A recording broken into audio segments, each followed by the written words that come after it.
Yo, so I'm back in the park that I was at yesterday, and it was actually a really nice spot, the little place I got here.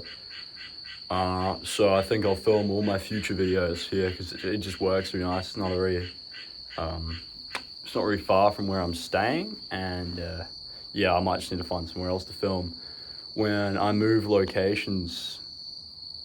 But yeah, anyway, let's get into it. So today we're going to be talking about the differences between genetic ADHD, so ADHD that you're born with and you grew up with, and it's just the way your brain works, versus ADD, which is developed, or symptoms like ADD-like symptoms, which are developed as a result of your dopamine system's not working correctly.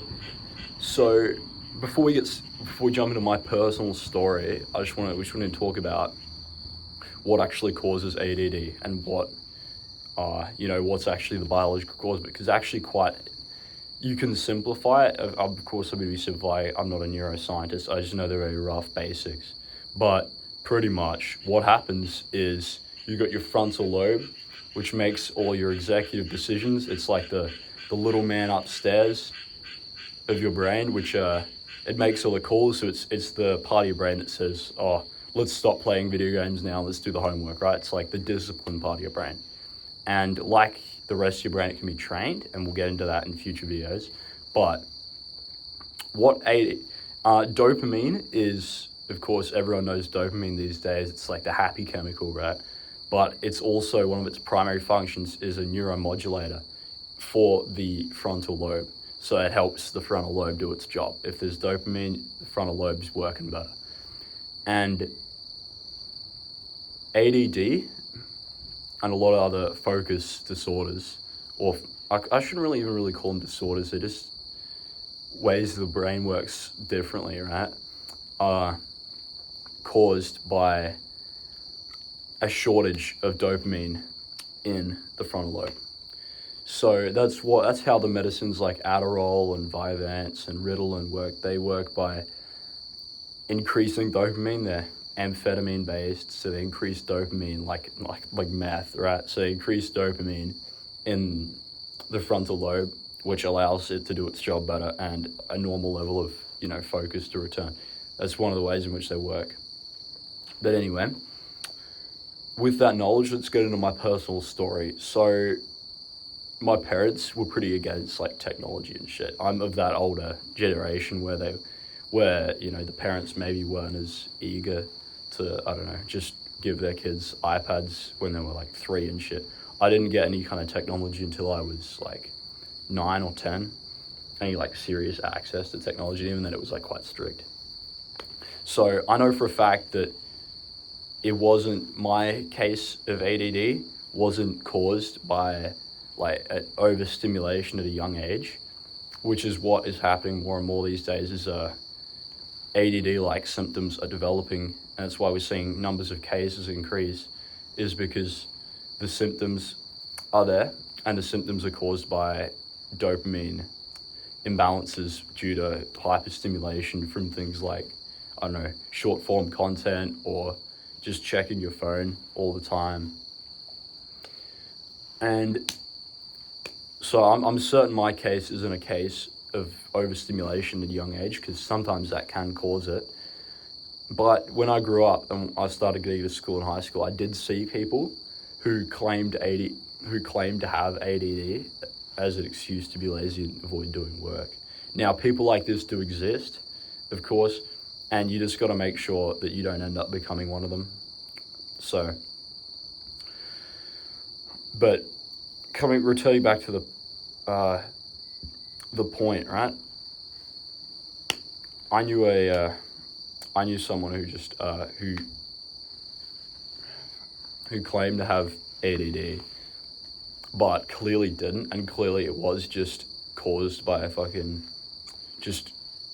she was always checking her fucking phone and shit, and she just struck you as that kind of person who would do anything to get out of doing the fucking schoolwork.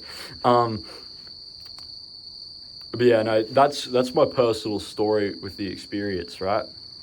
Is that people do exist who develop the symptoms, as a result. And the good news is that can be corrected.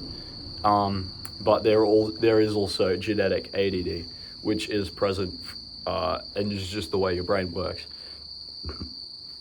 So before we get any further in the video, I just want to say, in the link of the description of this video, there will be my Discord username. So if you want, you can add me, you can shoot me a friend request, and you can DM me any questions you might have. We can have a chat and whatnot, and we can discuss this topic further. So if you want to talk more about focus, you got any specific questions, you got a like a family situation which is pretty unique, and you need to like ask me what to do or whatever, what you should do, just hit me up. I'll try my best to respond to everyone's DMs, but if we get a lot of people, it might be a little bit tricky, and I might have to set up like a server or something. But yeah, anyway, personalized advice, Discord in description. Let's get going. So what are the key takeaways from the story I told earlier? So ADD or ADD-like symptoms can develop as a result of overstimulation at a young age, or even as you're getting older. It's not just limited to like little kids, but because little kids' frontal lobes aren't as developed, it really affects them more. And it can happen when you're older too, so keep that in mind.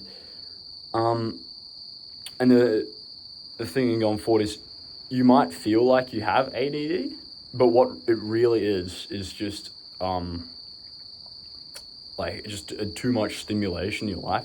So my advice is, before you hop on any of these medications, like Vyvanse or whatever, just try and implement a few of the techniques that I'm going to be sharing in future videos, and try and reduce just general stimulation. Just try and do your work a little bit smarter first, and I'll tell you how to do that in future videos. But just try and keep the work a little bit smarter, and then maybe if it's still persisting like that, and you still feel, or if you've got like an actual diagnosis from an actually really good doctor, then you can of course hop on the meds. I would still recommend you limit your use of the medication though, because it's pretty strong. And you might end up finding is that what you thought was ADD is just, it's just the overstimulation. But also, even if you have ADD, there are strategies you can use to minimize and help to treat it on your own almost. But yeah, that's about it for this video. I hope you enjoyed what I spoke about today. Again, Discord username in description. Hit me up. I might also chuck my Instagram in there as well if you want to communicate with me via Instagram. But yeah, it's getting dark out here. Mosquitoes are eating me to death. So I'll see you tomorrow. Catch up. Bye.